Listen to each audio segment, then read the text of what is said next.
Absolutely. Thanks very much. Okay, I'll make a brief opening statement. And this is about censorship, suppression, and the 2020 election.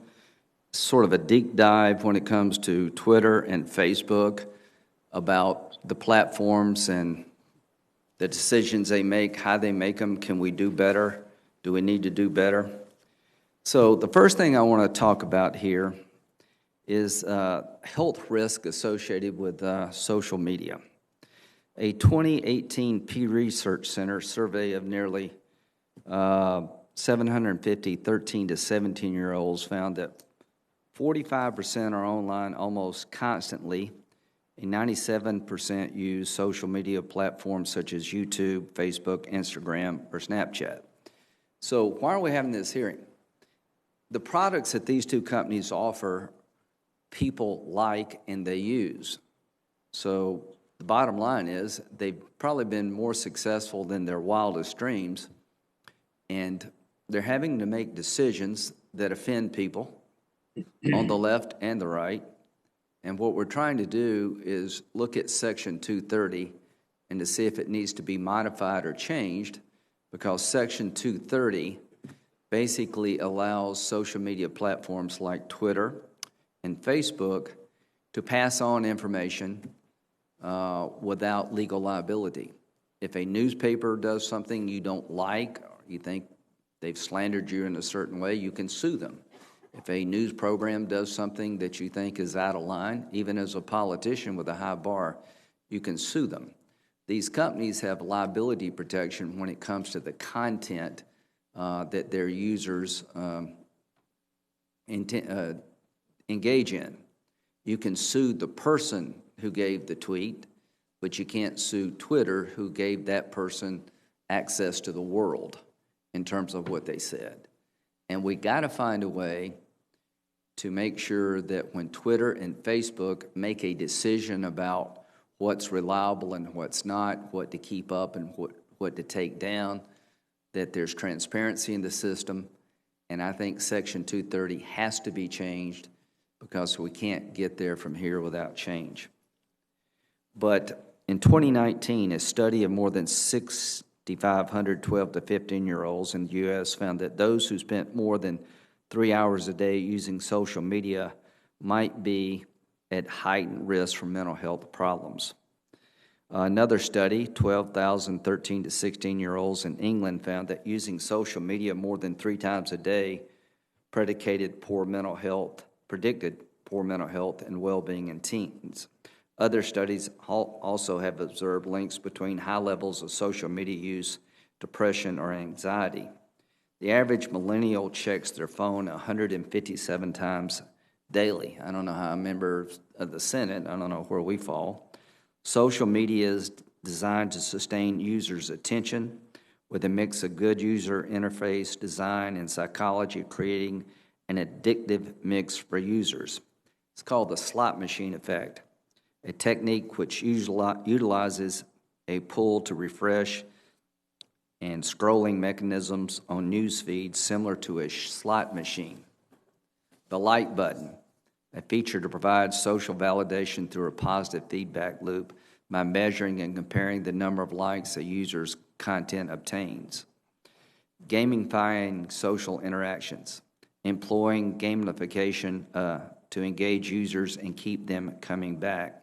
For example, streaks is the one causing the most concern, and using elongating red lines to display the number of days since 2 users interacted. I guess what these technologies do is try to keep us engaged. The more we engage the technology, the more advertising benefit to the company. Is that a good business practice? Maybe so. Does it create a health hazard over time? Something to look at. Now, the other aspect of this debate is, are these companies newspapers or their TV stations? Do they have the power of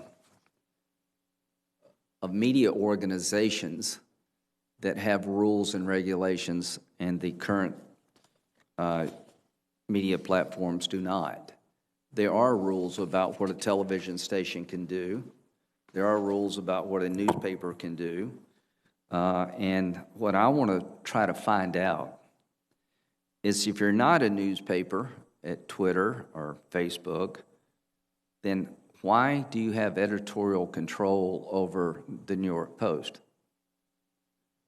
They decided, and maybe for a good reason, I don't know, that the New York Post articles about Hunter Biden needed to be flagged, excluded from distribution, or made hard to find.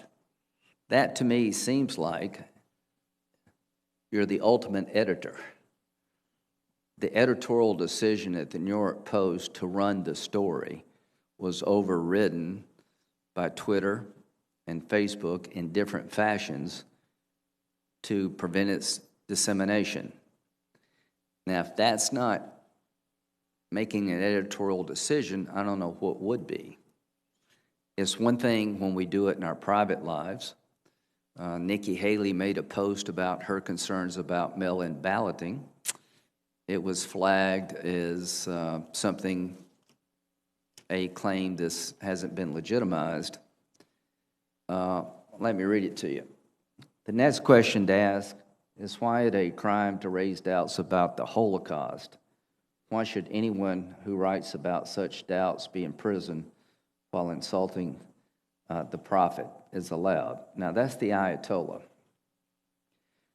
He's opining that raising doubts about the Holocaust shouldn't be a crime, and he has openly called for the destruction of Israel. His regime has, and his tweet was basically allowed to flourish. Here's what Nikki Haley said. Despite what the media tells us, election fraud does happen, and policies like balloting, harvesting, and mailing ballots to people who don't request them makes that easier. That needs to stop. This claim about election fraud is disputed. Well, that's her opinion. She believes, like I do, that mail-in balloting is ripe for fraud if you can't verify the signature. And if we just send mail ballots out to the world that are not requested, and you don't have a signature verification system that can be trusted, you have in fact led to harvesting of ballots for nefarious purposes. The question for us as a country, at what point do the decisions by these organizations cross a line? At what point do they have to assume responsibility that Section 230 shields them from? And to the people who are about to testify, I consider your products to have changed the world mostly for the good. We're able to interact among ourselves. We're able to talk to each other and share life experiences. We're able to, at real time, communicate to our neighbors and our friends and those who oppose us what we think with technology that just makes it instantaneous and can literally light up the world. Section 230 was developed to allow these technologies to flourish. Early on, if you could sue Twitter or Facebook for content on a Facebook posting or a tweet, and they were liable for what somebody else said or what they felt or did, then the company would have probably never been in existence. The companies are trying to help us deal with child pornography. We have the Earn It Act that to be able to maintain liability protections when it comes to sexual exploitation of media sites, social media sites, by sexual predators. This committee has passed a bill saying you can only maintain that liability protection if, in fact, you use best business practices. And that's where I think we need to be going. My hope is that we change Section 230 to incentivize social media platforms to come up with standards that are transparent and opaque that will allow us to make judgments about their judgments, that the fact checkers be known, that the community standards, who sets them, what are their biases, and give some direction to these companies because they have almost an impossible task. They're literally trying to engage in telling us what's reliable and what's not based on cable news commentary or tweets from politicians or average citizens. Nobody in a free society has ever had that responsibility before. And the question is, how do you control that responsibility? I don't want the government to take over the job of telling America what tweets are legitimate and what are not. I don't want the government deciding what content to take up and put down. I think we're all in that category. But when you have companies that have the power of governments, have far more power than traditional media outlets, something has to give. And I'm hoping in this hearing today that we can find a baseline of agreement, that Section 230 needs to be changed, that my bias would be to allow the industry itself to develop best business practices to protect the sites against terrorism and child exploitation and other concerns, that we look at the business practices of these companies through a health prism, that some of their practices need to be modified because it can become addictive. You know, we thought tobacco was a good thing for a long time to the point that we sent it to our soldiers in combat. The more we realized about the addictive nature of tobacco, the more we changed our mind about telling the public about the product. So whether or not we do that with social media platforms, that these platforms can be addictive if used too often, I don't know if we need to go there, but I do know that Section 230, it exists today, is got to give. And I think there's Republican and Democrat concern about the power that's being used by social media outlets to tell us what we can see and what we can't, what's true and what's not, to the extent that Section 230, in my view, has to be rewritten. So that's the purpose of this hearing, is to find a way forward to bring about change. And when it comes to social media platforms in Section 230, change is going to come. With that, Senator Blumenthal. Thank you very, very much, Mr. Chairman, and thank you for having this hearing today. And I look forward to cooperating with you, not only in this hearing, but in the upcoming Congress on our Earn It bill, on other measures, because you're absolutely right. Change must come to social media. The fact is, we meet today in an unprecedented and precarious moment in American history. Daily, the president shocks our conscience and shakes the very foundations of our democracy using a powerful megaphone, social media. The president has used this megaphone to spread vicious falsehoods in an apparent attempt to overturn the will of voters. Every day, he posts new threats and conspiracy theories about mail-in ballots and voting machines, lies that contradict his own election security officials and his lawyers. He uses this megaphone potentially to block a peaceful transition of power. Now, Mr. Zuckerberg and Mr. Dorsey, you have built terrifying tools of persuasion and manipulation with power far exceeding the robber barons of the last Gilded Age. You have profited hugely by strip mining data about our private lives and promoting hate speech and voter suppression. You have an immense civic and moral responsibility to ensure these instruments of influence do not irreparably harm our country. I recognize the steps, they're really baby steps, that you've taken so far. The destructive, incendiary misinformation is still a scourge on both your platforms and on others. In fact, Google has been given a pass from today's hearing. It's been rewarded by this committee for its timidity, doing even less than you have done to live up to its responsibilities. The recent actions you have taken, in fact, are simply to check the truth of what appears on platforms Often it is voter suppression and incendiary, malicious misinformation, and you've tried to slow its insidious spread. That's not censorship. That's moral and civic responsibility.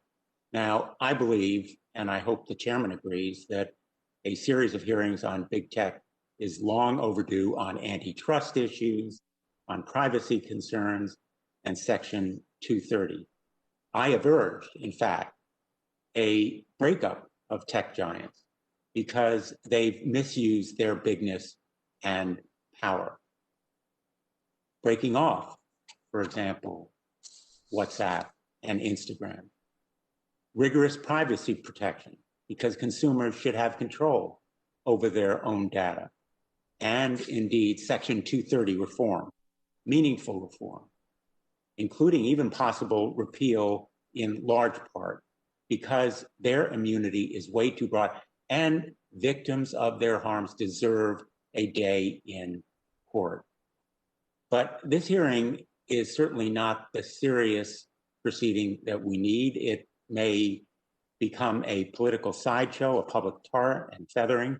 My colleagues seem to want to ignore the foreign disinformation campaigns intended to interfere in our democracy and calls for murder of FBI Director Wray and Dr. Fauci.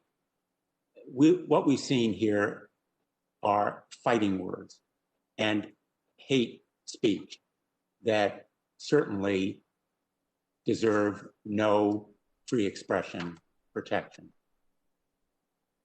The fact is that the purpose of today's hearing seems as much to bully or browbeat you, Mr. Zuckerberg and Mr. Dorsey, from taking even more responsible action by threatening cuts to Section 230. Censorship is really a misnomer for this hearing. What you've done is to label and to fact check, to avoid amplifying misinformation, and to, in effect, impose those labels to alert people that what they are consuming may misinform them. And Facebook took down ads for Biden in Michigan and the ACLU in Colorado for mistaken information about voting. In short, there was action that affected both sides.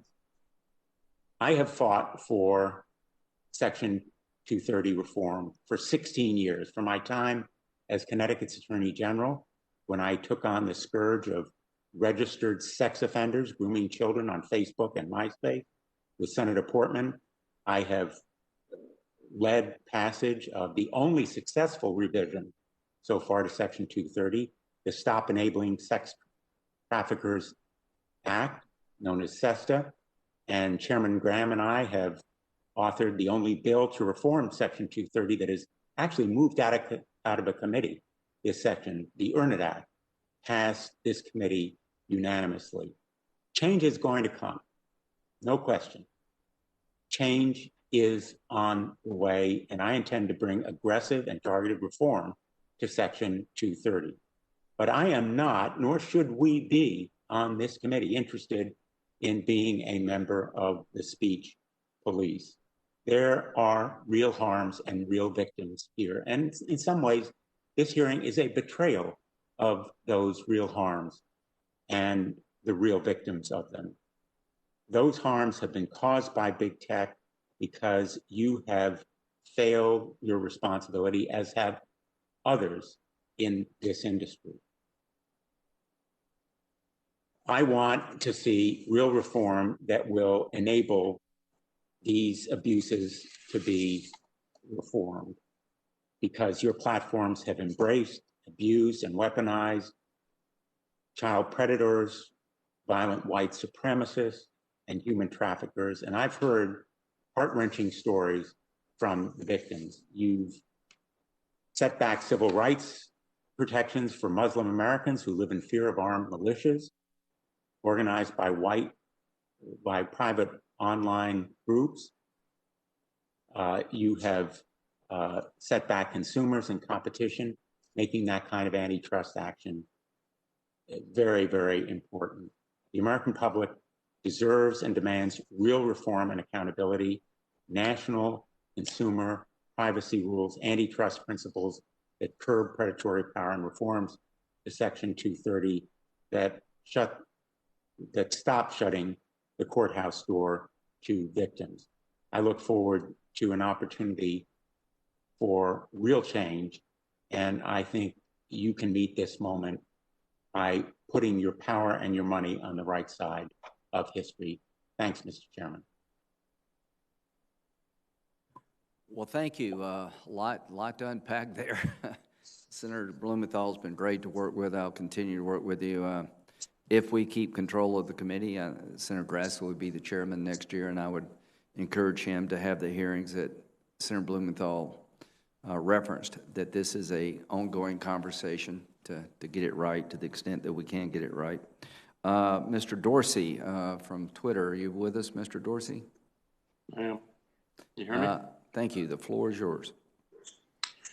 Thank you to the members of the Judiciary Committee for the opportunity to speak with the American people about Twitter and your concerns around censorship and suppression of a specific news article, and generally what we saw in the 2020 U.S. elections conversation. We were called here today because of an enforcement decision we made against the New York Post based on a policy we created in 2018 to prevent Twitter from being used to spread hacked materials. This resulted in us blocking people from sharing a New York Post article, publicly or privately. We made a quick interpretation, using no other evidence, that the materials in the article were obtained through hacking, and according to our policy, we blocked them from being spread. Upon further consideration, we admitted this action was wrong and corrected it within 24 hours.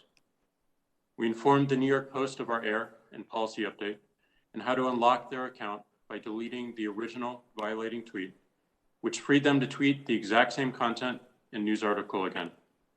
They chose not to, instead insisting we reverse our enforcement action. We did not have a practice around retroactively overturning prior enforcements. This incident demonstrated that we needed one, and so we created one we believe is fair and appropriate. I hope this illustrates the rationale behind our actions and demonstrates our ability to take feedback, admit mistakes, and make changes, all transparently to the public. We acknowledge there are still concerns around how we moderate content, and specifically our use of Section 230. 3 weeks ago, we proposed 3 solutions to address the concerns raised, and they all focus on services that decide to moderate or remove content. It could be expansions to Section 230, new legislative frameworks, or a commitment to industry-wide self-regulation best practices, requiring 1, moderation process and practices to be published, 2, a straightforward process to appeal decisions, and 3, best efforts around algorithmic choice are suggestions to address the concerns we all have going forward. And they're all achievable in short order. It's critical as we consider these solutions, we optimize for new startups and independent developers. Doing so ensures a level playing field that increases the probability of competing ideas to help solve problems going forward. We mustn't entrench the largest companies any further. Finally, before I close, I wanted to share some reflections on what we saw during the US presidential election. We focused on addressing attempts to undermine civic integrity, providing informative context, and product changes to encourage greater conversation. We updated our civic integrity policy to address misleading or disputed information that undermines confidence in the election, causes voter intimidation or suppression or confusion about how to vote, or misrepresents affiliation or election outcomes. More than a year ago, the public asked us to offer additional context to help make potentially misleading information more apparent. We did exactly that, applying labels to over 300,000 tweets from October 27th to November 11th, which represented about 2.2% of all US election-related tweets. We also changed how our product works in order to help increase context and encourage more thoughtful consideration before tweets are shared broadly. We're continuing to assess the impact of these product changes to inform our long-term roadmap. Thank you for the time, I look forward to a productive discussion focused on solutions. Thank you, Ms. Dorsey. Mr. Zuckerberg. Thank you, Chairman Graham, Ranking Member Blumenthal, and members of the committee. At last month's hearing, I spoke about the role internet platforms play in supporting democracy, keeping people safe, and upholding fundamental values like free expression. People have deeply held beliefs about these issues and can reach very different conclusions about the right balance.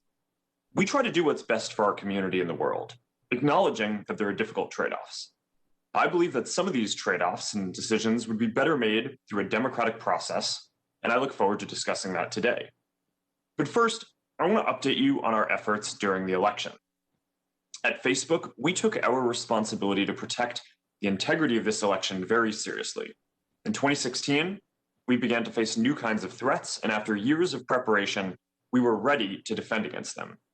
We've built sophisticated systems to protect against election interference that combine artificial intelligence, significant human review, and partnerships with the intelligence community, law enforcement, and other tech platforms. We've taken down more than 100 networks of bad actors who are trying to coordinate and interfere globally. We established a network of independent fact checkers that covers more than 60 languages. We made political advertising more transparent on Facebook than anywhere else, and including TV, radio, and email. And we introduced new policies to combat voter suppression and misinformation. Still, the pandemic created new challenges: how to handle misinformation about COVID and voting by mail, how to prepare people for the reality that results would take time, and how to handle if someone prematurely declared victory or refused to accept the result. So in September, we updated our policies again to reflect these realities of voting in 2020 and make sure that we were taking precautions given these unique circumstances. We worked with local election officials to remove false claims about polling conditions that might lead to voter suppression. We partnered with Reuters and the National Election Pool to provide reliable information about results. We attached voting information to posts by candidates on both sides and additional contexts to posts trying to delegitimize the outcome. We locked down new political ads in the week before the election to prevent misleading claims from spreading when they couldn't be rebutted. We strengthened our enforcement against militias and conspiracy networks like QAnon to prevent them from using our platforms to organize violence or civil unrest. Altogether, I believe this was the largest election integrity effort by any private company in recent times. This is what people expect of us. And I'm glad that from what we've seen so far, our systems performed well. But election interference remains an ongoing threat that will never fully be solved, so we continue to improve with each election. But our integrity work is really only half the story. We also ran an unprecedented civic engagement program to encourage people to take part in our democracy. We ran the largest voter information campaign in history. 140 million people visited our voting information center, including more than 33 million on election day alone. We estimate that we helped more than 4.5 million people register to vote and helped states recruit 100,000 poll workers. This was done in a transparent and nonpartisan way as part of our ongoing commitment to supporting the civic process. And on top of these efforts by Facebook, my wife Priscilla and I personally donated $400 million to support election officials around the country in making sure that they had the infrastructure they needed to enable everyone to vote safely during this pandemic. In my last testimony, I said that people would judge us by our performance during this election. And I believe that the full story is not only how we handled bad behavior on our platforms, but also how we encouraged civic engagement more broadly. I'm proud of the work we've done to support our democracy, and I look forward to discussing this. I also welcome the opportunity to discuss internet regulation. I believe we are well overdue to update the rules for the internet around content, elections, privacy, and data portability. There are important questions here, including who should be responsible for what people say online. For any system to work, I believe there needs to be a transparent process that people feel they can trust. And this will be difficult, especially since our country is so divided, but I believe it's the only way to address these issues for the long term. The challenges that we face are deeper than any one platform. They're about how we want to balance basic social equities that we all care about, like free expression, public safety, and privacy. This is why I believe we would benefit from clearer guidance from elected officials, and I look forward to discussing this today. Well, thank you both. We'll have one round and 7 minutes, but I'll, as always, try to be a little bit liberal with the time because it's a very important topic. So let's just get right into it. Mr. Dorsey, you can go first, then Mr. Zuckerberg. When you heard Senator Blumenthal's opening statement and mine, what did you get from it? Well, I think you pointed out that we are facing something that feels impossible. We are required to help increase the health of the public conversation, while at the same time ensuring that as many people as possible can participate. And in order to do so, we need to make policies so that people feel safe and they feel free to express themselves, to minimize threats of abuse, of harassment, of misleading information, of organized campaigns to artificially amplify or influence a particular conversation. And that policy creation, that enforcement is challenging, but also it is more or less opaque to the public. And that's where I think we have a gap. We have transparency around our policies. We do not have transparency around how we operate content moderation, the rationale behind it, the reasoning. And as we look forward, we have more and more of our decisions, of our operations, moving to algorithms, which have a difficult time explaining why they make decisions, bringing transparency around those decisions. And that is why we believe that we should have more choice in how these algorithms are applied to our content, whether we use them at all, so we can turn them on or off, and have clarity around the outcomes that they are projecting and how they affect our experience. Thank you. Mr. Zuckerberg, very quickly, please. What did you hear? Senator, I heard that there are issues around content moderation, as well as other areas. And frankly, I'm optimistic from the statements that we may be able to move forward and hopefully update some of the rules for the internet around these areas. I've been encouraging and hoping that we would do this for a couple of years. And from your opening statements, it sounds like there may be now enough common ground on views that real progress can be made here. So from my point of view, the question for us is, when it comes time to flag content as being reliable or not reliable, do either one of you believe that the government should do that? Is that a solution where the government sets a regulatory scheme that talks about what should be up and what should be down? I don't believe so. I think that would be very challenging. Okay. Do you agree with that, Mr. Zuckerberg?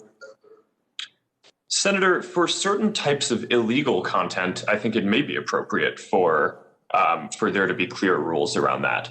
But outside of clear harms, including things like child exploitation in areas like that, terrorism, I would agree with your sentiment that that's not something that government should be deciding on a piece of content by piece of content basis. So if we take the government out of the picture, at least in non-criminal areas, should we leave it up to the industry to come up with best business practices in terms of how to moderate content? I think that's best. I think we need to align around the problem that we're trying to solve. And there are many solutions to solving those problems, but I think we also have to focus our efforts on what is going to have the greatest impact. And we believe that the greatest impact is going to be found in how we deal with algorithms, how we use those algorithms, because they are responsible for showing us what we see or what we don't see. And there needs to be more choice in their use. Do you agree with that, Mr. Zuckerberg?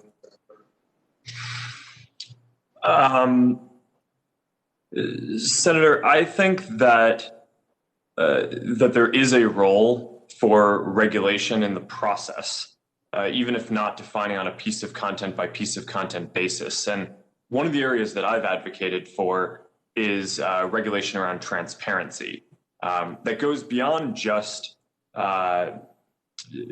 about what the policies are and what the process is, but also goes towards results. And as an example of this, every quarter, Facebook releases a community standards enforcement report. It's basically a transparency report that breaks down each category of potentially harmful content that we track, ranging from terrorism to child exploitation content to incitement of violence to pornography to intellectual property violations. Yes, if I may, I don't mean to interrupt, but who sets those community standards? How are they set by the company?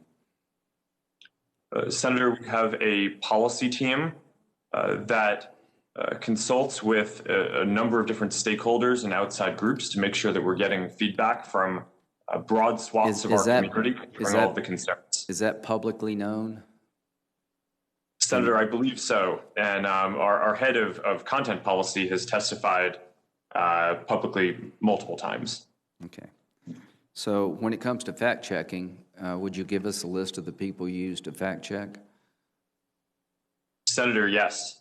Okay. We work with a number of independent organizations that are accredited by the Poynter Institute, and they include Reuters, the Associated Press, Agence France Presse United States, USA Today, factcheck.org, Science Feedback, PolitiFact, Check Your Fact, Lead Stories, and The Dispatch in the United States. Okay, I think it's important for the public to know who sets community standards, how they're set, who does the fact checking, who you rely upon to do that. I think that would go a long way to people having a better understanding of the decisions you make. Mr. Zuckerberg, do you believe your product can be addictive? Senator, we certainly do not design the product in that way. We design the product to be as useful and meaningful as possible. That's not my question. My question is that there seems to be an ample body of growing medical evidence that social media sites have an addictive nature to them. Do you agree with that?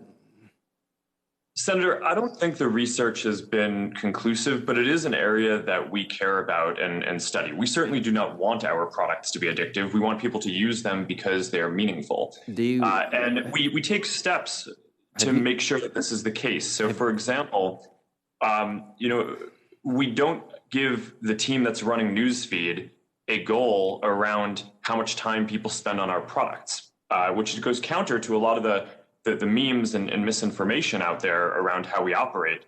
But my goal is to help people connect and find content and interactions that are going to be meaningful to them on our service. And our view is that if that's what we deliver over the long term and people find the services useful, then they'll use them more. But I don't think that companies should be optimizing to just encourage people to spend as much time as possible on them. Well, time's about up. Have you seen the movie Social Dilemma? Senator, I'm familiar with it. Okay, have you seen it, Mr. Dorsey?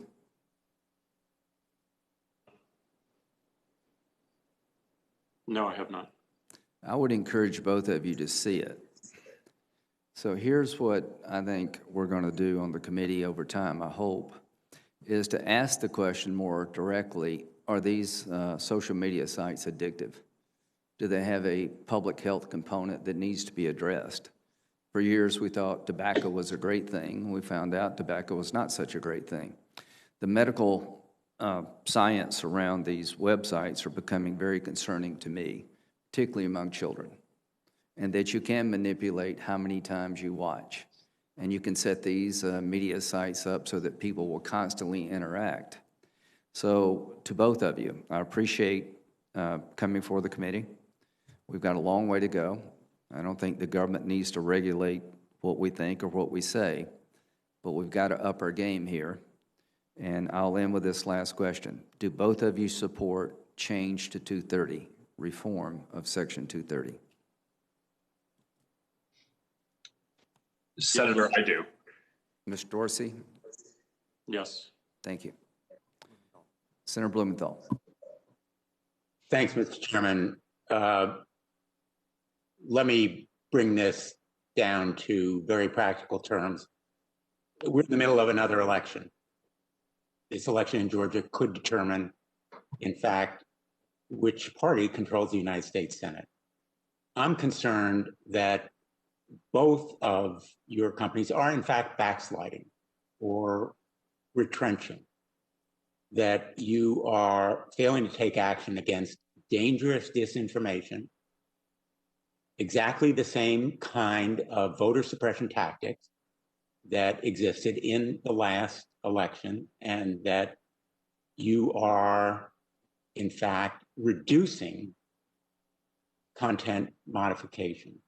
The fighting words and hate speech in the last election could inflame violence and send poll workers into hiding, discourage people from coming to the polls.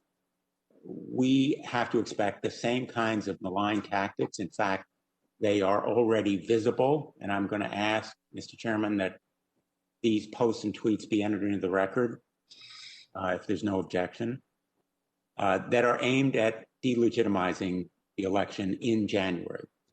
My question to you is, will you commit to the same kind of robust content modification playbook in this coming election, including fact-checking, labeling, reducing the spread of misinformation, and other steps, even for politicians, in the runoff elections ahead?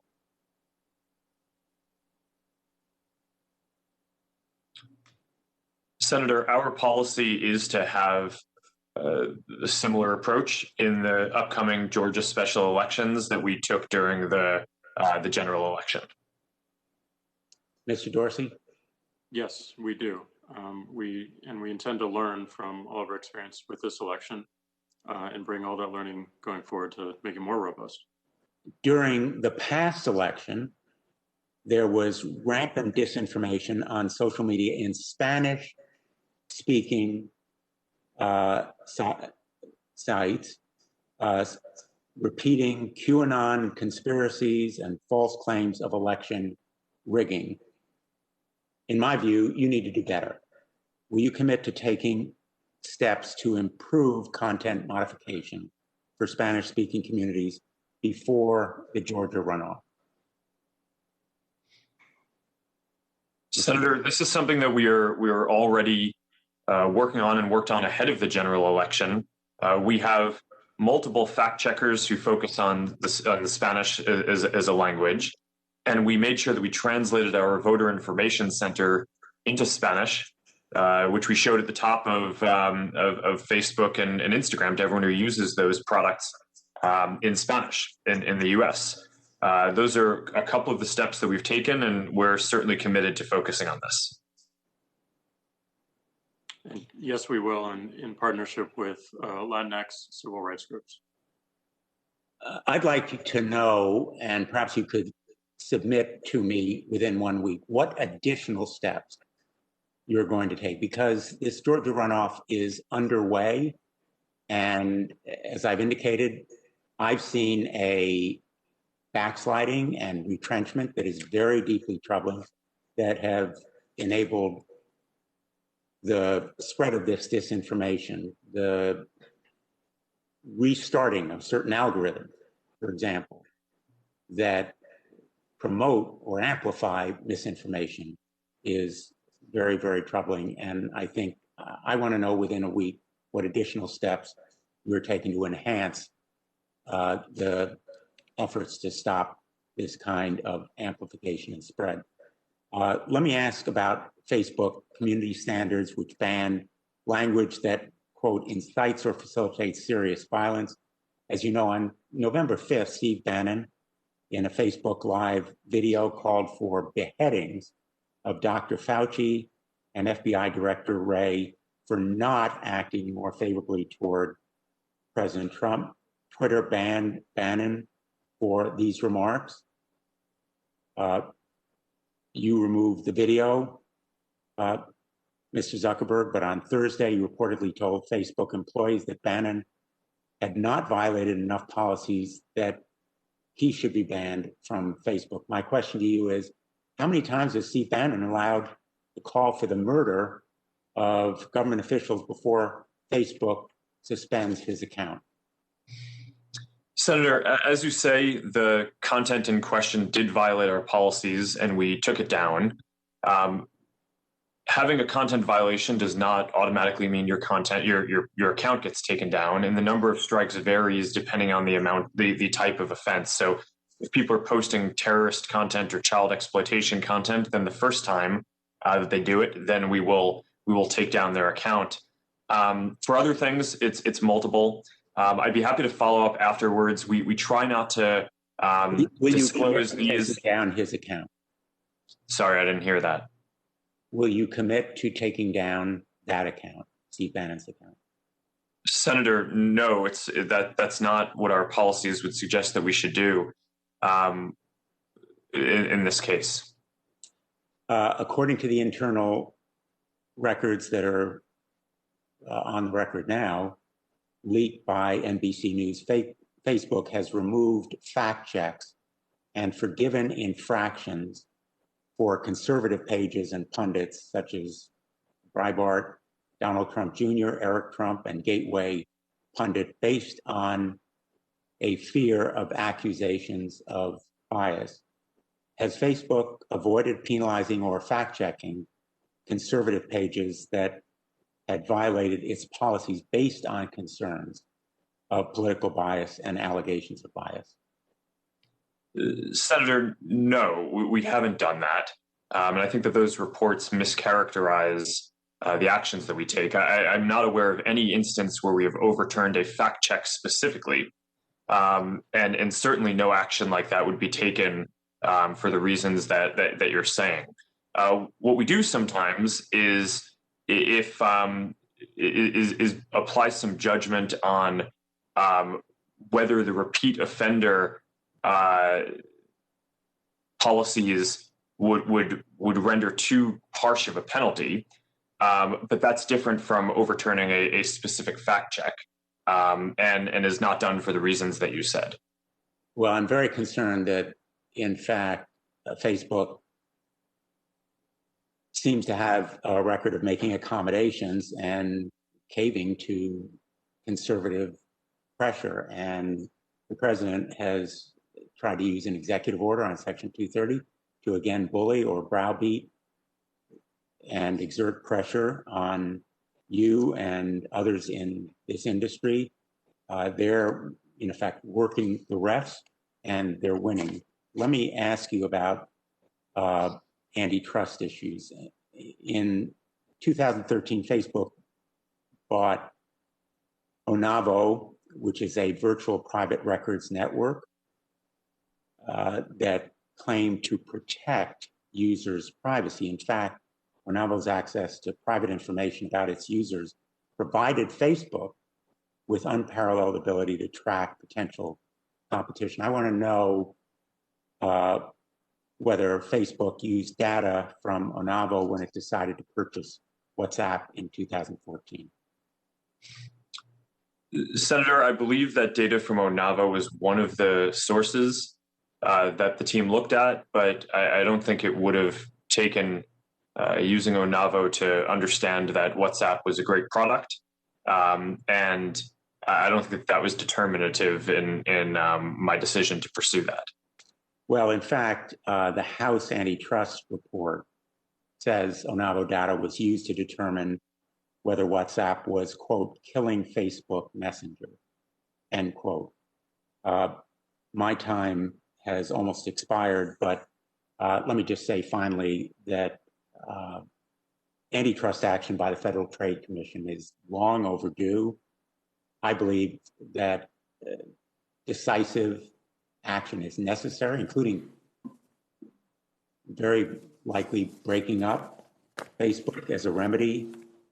All options ought to be on the table, including divestment of Instagram and WhatsApp. The FTC ought to impose strict conditions on how Facebook uses consumer data and competes with rivals, because the abuse of competition must end. Mr. Chairman, I ask that 3 letters from civil rights groups regarding disinformation and hate speech on Twitter, Facebook, and YouTube and also a letter from a coalition of children's protection advocates on the Earn It Act and child sexual abuse material on digital platforms be entered into the record. Thank you both for being here today. Without objection, Senator Cornyn. Thank you, Mr. Chairman. Well, I'm glad to hear both of our witnesses today say that Section 230, that they are open to reform, because I think it's fair to say the internet has outgrown Section 230. And while we've made some modifications when it comes to terrorism and when it comes to child exploitation, I think there's more to do. But I think the question is going to be how this regulation is going to come to pass. I know there's some, including on this committee, who suggest that maybe we ought to create a private right of action so that individuals can sue over claims of violated rights on your platforms. I think that's one form of regulation. It's called regulation by litigation, but it's certainly not my first choice, and it's not optimal. And I don't think it's something we ought to be embracing in the first instance.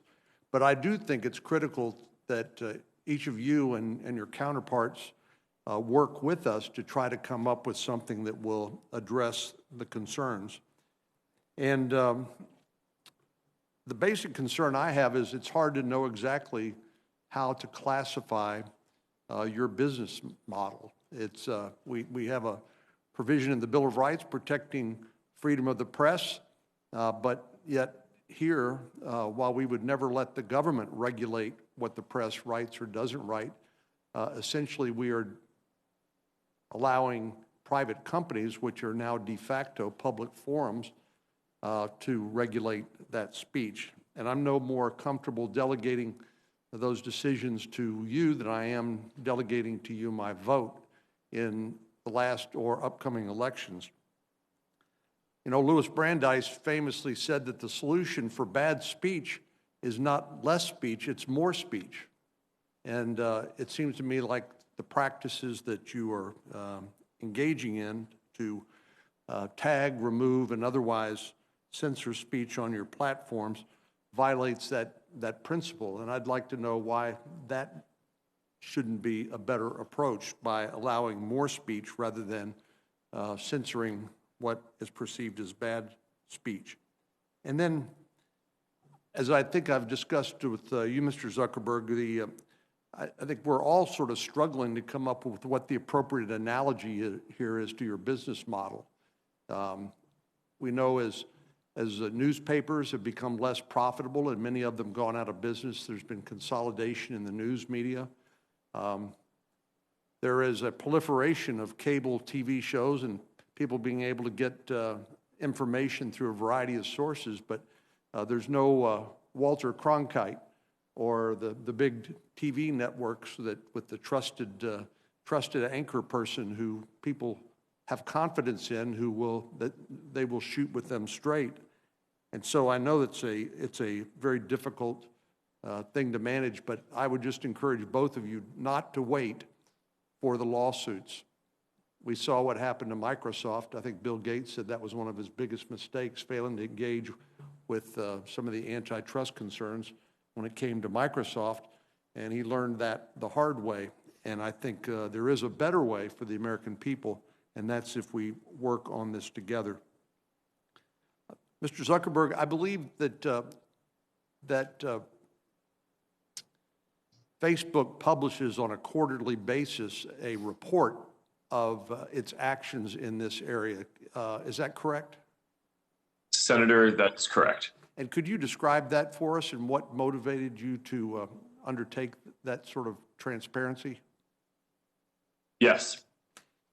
Senator, I believe that in order for people to trust that we're doing a good job, they have to be able to see the results. And we have to be able to break down on a content on a kind of category by category basis across all the different categories of harm, whether it's terrorist content or child exploitation or incitement of violence or pornography or intellectual property violations, how much of the violating content is on our platforms and how effective our systems are at removing it. And what we hold ourselves accountable towards is getting as high a percent of this harmful content down, addressing it, before real people have to experience it and report it to us themselves. So in categories where we do quite well, for example, in fighting against terrorist content, our AI systems and counterterrorism teams are able to remove 98 or 99% of that harmful content before anyone has to report it to us. In other categories, it's more challenging and we're still making more progress. But I think that as part of a regulatory framework here, it would be good if every company had to issue a transparency report outlining what they're seeing on their platforms and the results and effectiveness of their content moderation systems. So that way, the people who are responsible for holding all of us accountable, whether it's journalists, Congress, academics, could have an apples to apples comparison about how all the different companies are doing, and potentially, as part of a law, require that companies even maintain a certain level of effectiveness. Thank you. Mr. Dorsey, when Twitter decided to take down the story, the New York Post story on Hunter Biden's laptop, did you do that under your terms of service, or did you do it under some other claim of authority? We did it under our terms of service, which, as you know, everyone agrees to when they sign up for Twitter.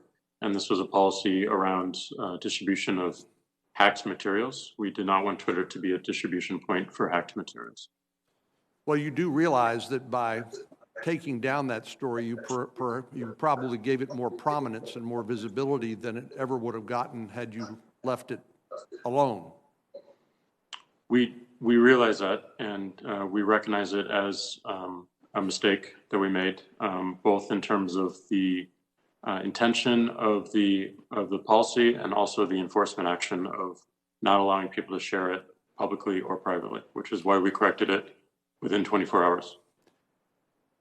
And Mr. Dorsey, why isn't Justice Brandeis's formulation in Whitney versus California, why shouldn't that apply to the internet platforms like yours? In other words, the cure for bad speech is not censorship, it's more speech. Why wouldn't that principle apply to Twitter? I think it does apply. All of our policies are focused on encouraging more speech. What we saw and what the market told us was that people would not put up with abuse, harassment, and misleading information that would cause offline harm. And they would leave our service because of it. So our intention is to create clear policy, clear enforcement that enables people to feel that they can express themselves on our service and ultimately trust it. So it was a business decision. It was a business decision. Thank you. Senator Feinstein.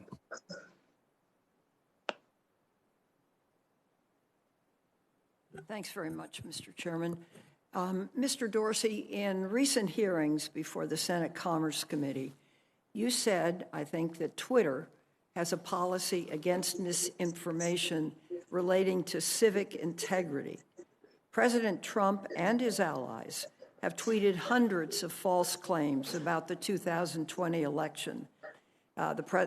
Trump has falsely claimed victory and alleged widespread voter fraud. So here's the question. Does misinformation about the results of an election and voter fraud relate to civic integrity? Why or why not? Yes, it does, and we label those tweets when the election has not been called yet, or multiple sources have called it differently. I'm sorry, I didn't understand that. Did you say you have been able to tweet? No, we have labeled the tweets that would indicate a different result in the election, called by multiple sources. I see. At what point was that done? Throughout the period, October 11th to up till today. So when the tweet was initially came in, how long was it before you, quote, updated it? We didn't update it. We put a label on it pointing to the broader conversation. Our goal is to connect people with more information around what's happening with the election. And that was, and that occurred anywhere from 5 minutes to 30 minutes, but as quickly as we can. Thank you. Is 30 minutes the maximum time? I don't know. We can get you that information. Would We'll you, follow up. I'm interested in this. Does misinformation about the results of an election and voter fraud relate to civic integrity? Why or why not? Yes, it does. And we also label those tweets that would indicate whether fraud was happening. And again, we connect those to larger conversations on the platform. So we want to provide context here. That is our goal, providing more context, providing more information.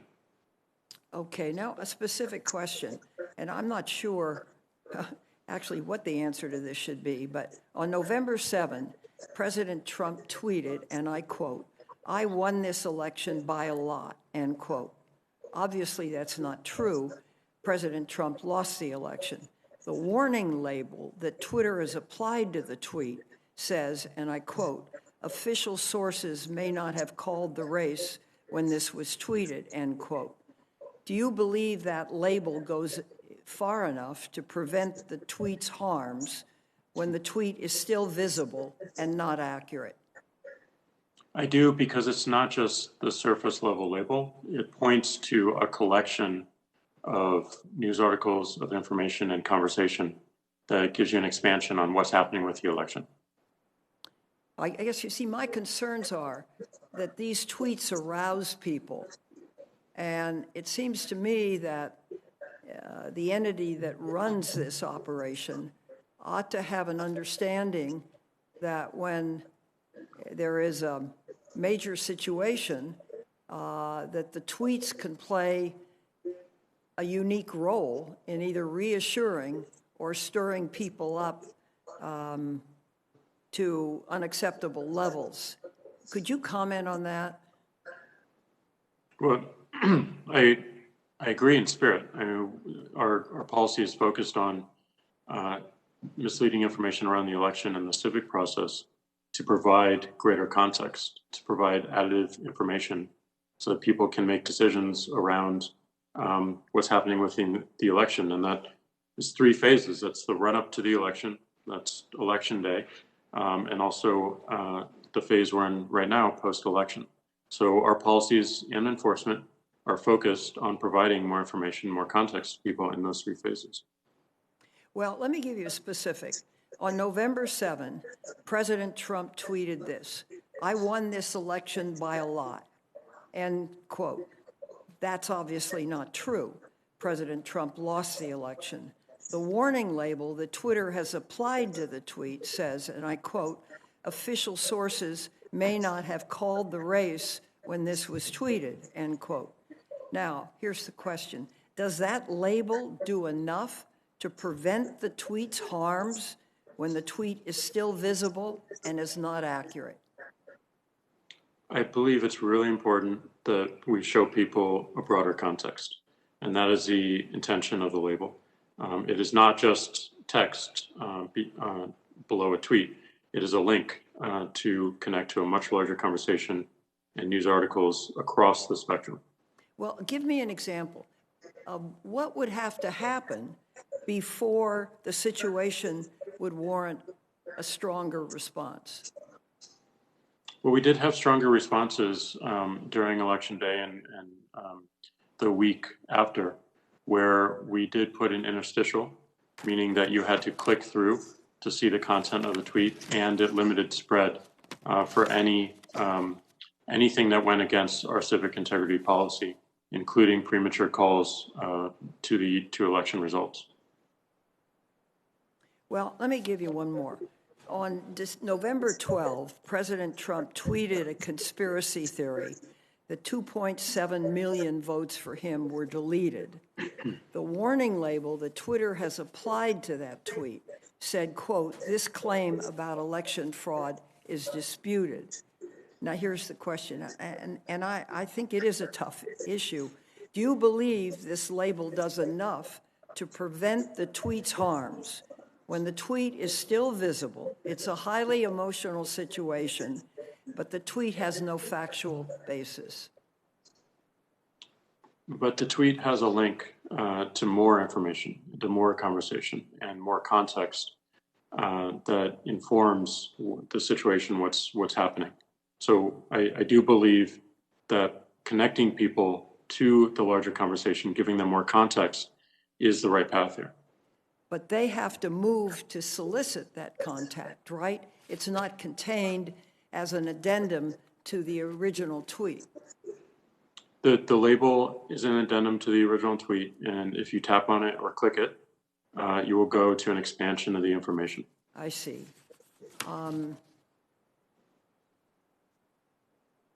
Can I ask a question, Mr. Zuckerberg? Is he? Yes, you may. If you one Thank more, you. if that'd be okay. Mr. Zuckerberg, at the recent hearing before the Senate Commerce Committee, you said that Facebook has a, quote, policy in place that prevents any candidate, end quote, from, quote, trying to delegitimize the result of the election, end quote. But the hashtags steal the vote and voter fraud garnered more than 300,000 interactions on your platform in the hours after Mr. Trump falsely declared victory. So here's the question. Do you believe Facebook did enough to prevent Trump's efforts to delegitimize the election result? If so, why have you reached that conclusion?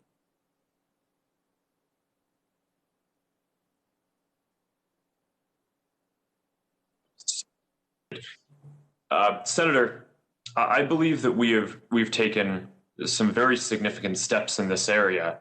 Not just the adding additional context to specific posts and making it so that when people search for different hashtags, we show additional information. But we also took the unprecedented step of putting the Voter Information Center at the top of Facebook and Instagram for everyone in the US that showed them reliable information about the election, including partnering with organizations like Reuters and the National Election Pool to show them accurate information about the results of the election. So all taken together, I think that we really went quite far in terms of helping to distribute reliable and accurate information about what was going on during this election. Okay, let me give you one more along this line. After President Trump falsely claimed that the election was being stolen, a group called Stop the Steal was started on Facebook. It grew to more than 300,000 users in less than a day, making it one of the fastest growing groups, I understand, in Facebook history. You shut the group down, but substantial damage already had been done. Trump supporters, some of them armed with assault weapons, held Stop the Steal rallies outside election offices. In Philadelphia, 2 armed supporters who had traveled from Virginia were arrested on their way to the city's vote counting center. Here's the question, and this is a tough one. What are your concerns about the spread of misinformation, no matter how innocent it is, or it is not innocent, like Trump's claims about the election, that they may incite violence? Senator, I'm very worried about this, especially any misinformation or content that could incite violence.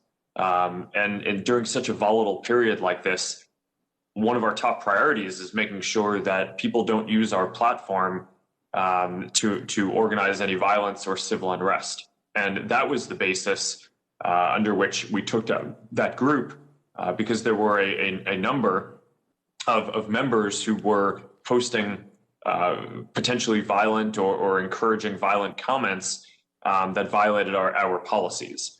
We also have broader policies in place around trying to slow the spread of misinformation more broadly, even when it's not going to lead to some kind of violence or imminent harm.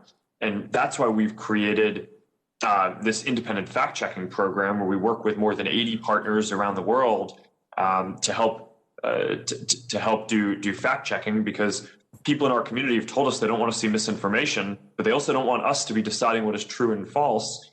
So we've taken the step of building this program, which I believe is more sophisticated than what anyone else in our industry has. So I'm very focused on these issues. Well, I'm happy to hear that, because I'm really struck by it, that people armed with assault weapons as a product of a tweet could rally outside an election office. And I think it's really a serious issue that needs to be considered. And there need to be, once you signal that and people respond to it, it has to be in some way abated or some way pointed out or restructured on the internet itself. Now, can you respond to that? Senator Feinstein, concerns? I hate to, we're almost double the time. Could we? I'm sorry. That's all right. We're going to have a vote come up, and I apologize. Senator Lee. Thank you, Mr. Chairman. First, I'd like to note that as far as the president's arguments about the election and how they turned out, inciting violence, I'd like to point out here that the only violence that I'm aware of has occurred in connection with Antifa.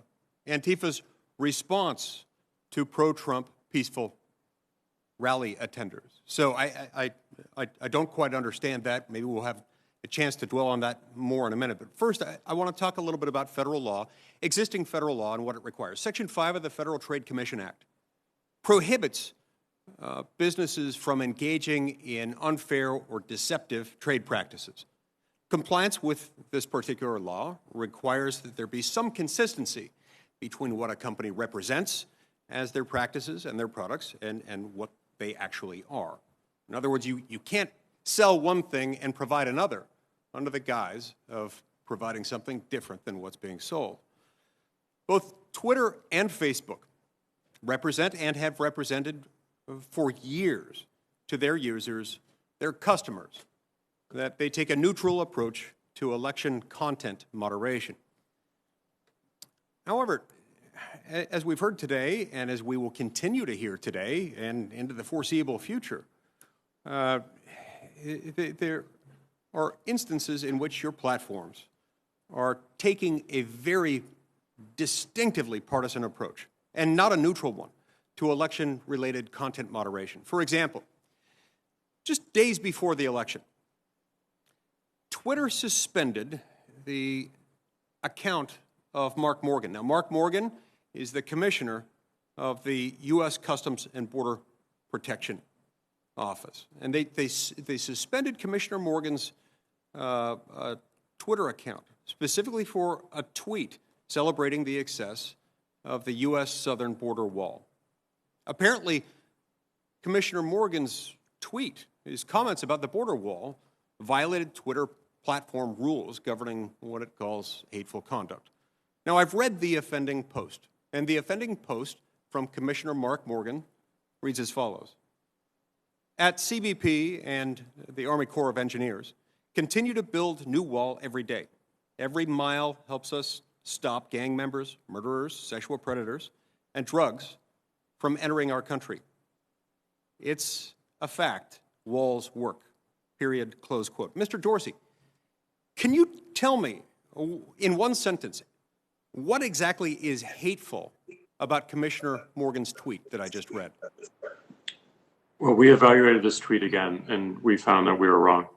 That was a mistake, and it was due to the fact that we had heightened awareness around government accounts during this time. So that was a mistake. We reverted it. Thank you. I appreciate that, and we're going to get back to more of that in a minute and get back to the fact that, I understand that mistakes happen. But what we're going to see today is that mistakes happen a whole lot more, almost entirely on one side of the political aisle rather than the other. Now, Commissioner Morgan's statement in that tweet, as was initially taken down, is factual. There's nothing remotely hateful about it, and yet it was taken down. Now, on October 15th, Facebook relied on a third-party fact-checker's assessment to ban 2 advertisements from Facebook for, quote, partly false information. Now, both of these advertisements were factual in nature. They revealed Joe Biden's and Kamala Harris's views on late-term abortion. Joe Biden has stated that he won't accept any restrictions on abortion, and Senator Harris's views are such that she voted against requiring care for a child born alive during a botched abortion. The very next day, the third-party fact-checker issued a statement retracting the assessment and retracting it as erroneous. However, it stunningly took Facebook almost 2 more weeks until October 29th, when voting had already started in many jurisdictions, to lift the ban on these legitimate ads. Ads that the fact-checker had already declared a couple weeks earlier were erroneously taken down. So, Mr. Zuckerberg, why on earth did it take Facebook 2 weeks to correct this error? Senator, I'm not familiar with the details of us re-enabling that ad, so I can follow up with you after. It's possible that this was just a mistake or delay, and unfortunately, when we handle millions or billions of pieces of content a day, while we strive to do as well as possible and be as precise as possible, we will make some mistakes. Thank you. I appreciate your acknowledgement of the fact that there are mistakes. As I've noted previously, those mistakes sure happen a whole lot more on one side of the political spectrum than the other. Now, this is understandable. We're humans, but it's also understandable why this might occur. Maybe some of it has to do with your employees. 92.83% of Facebook employees who donated to federal candidates gave to Democrats. At Twitter, it's even more stark than that, as if it could get much more stark, but 99.3% of Twitter employees who donated to federal candidates gave to Democrats. And so these mistakes, they may be mistakes, but they're mistakes that rhyme. They may not repeat themselves, but they rhyme. And the consistent theme happens to be Republicans, conservatives, and pro-life activists. Now, I'd like to ask both of you, is there a list of every user or every content creator who has been deplatformed or had their content's reach altered or have had some other adverse action taken by either Facebook or Twitter altered? Is there some list that identifies each user for which that has happened? Mr. Zuckerberg, let's hear from you. Just a yes or no question. Does such a list exist? Senator, I'm not aware of anything like that existing. Mr. Dorsey, how about you?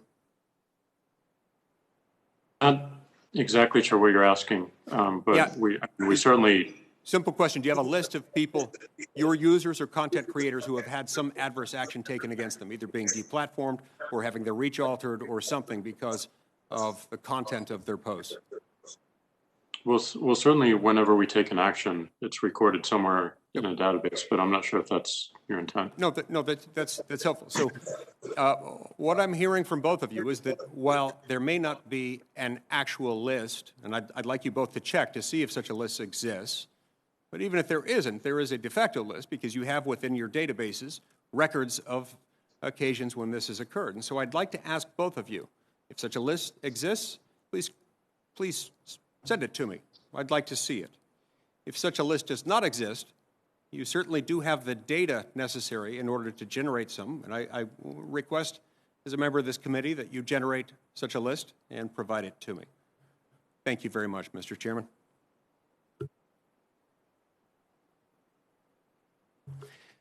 Senator Graham, the chairman of the committee, has stepped out momentarily. I've been directed to recess the hearing momentarily so that we can go and vote, and then we will pick up back here in just a few minutes.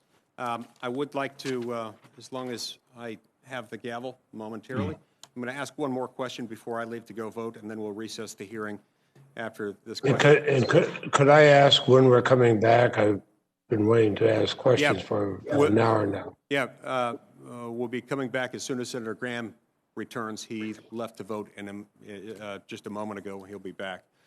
Mr. Zuckerberg, in September, Facebook tagged an ad run by the American Principles Project in Michigan that criticized Joe Biden and criticized Senator Gary Peters. And the ad was tagged because it was, quote unquote, missing context. Now, the next day, the ad was shut down entirely by Facebook. Facebook relied on a supposed fact check from PolitiFact, which is a nice way for you to avoid taking accountability for the problem, except that the fact check in question literally said that the ad, quote, makes, quote, predictions we can't fact check. Apparently, this had to do with lacking context. So when did lacking context become a new standard for political ads? I mean, all political ads, all ads in general, but certainly all political ads lack context. Ben Sasse just finished a resounding victory in Nebraska.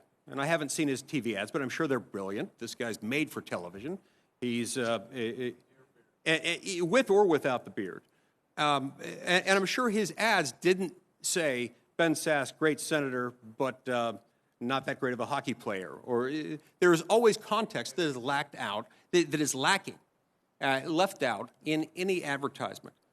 So what does that mean? And have you applied the missing context label to any Democratic ads, a single one that you can identify?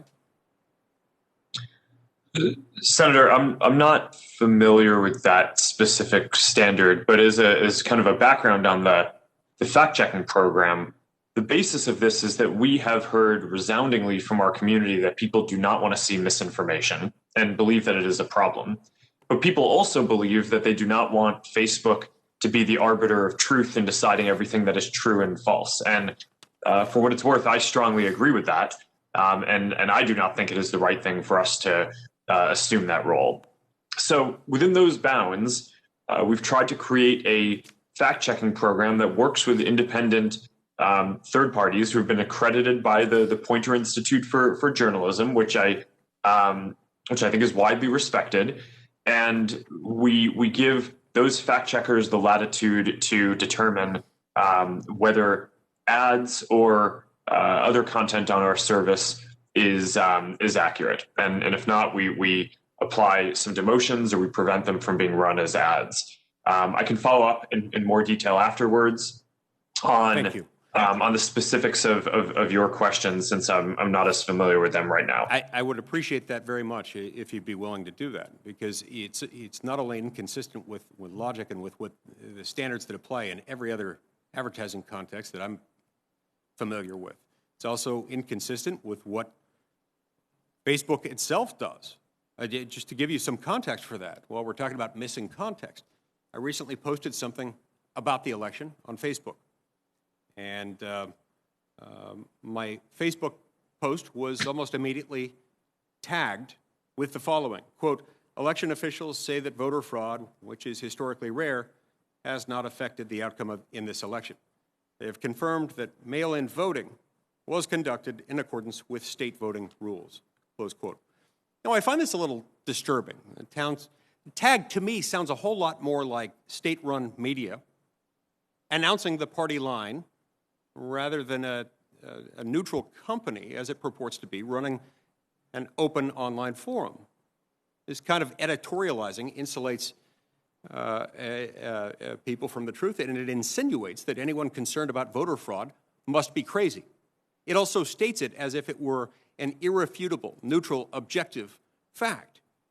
Now, maybe these kinds of concerns are out of the mainstream in Palo Alto, but they're not out of the mainstream with the rest of America. And I have to reiterate, I hope this kind of manipulation wasn't intentional, but it's getting harder and harder for me to accept the premise that it could be anything but intentional. And if it was intentional, it's yet more evidence that Facebook's actions surrounding this election are incongruent with the promises that you've made to your own users. And that's a problem.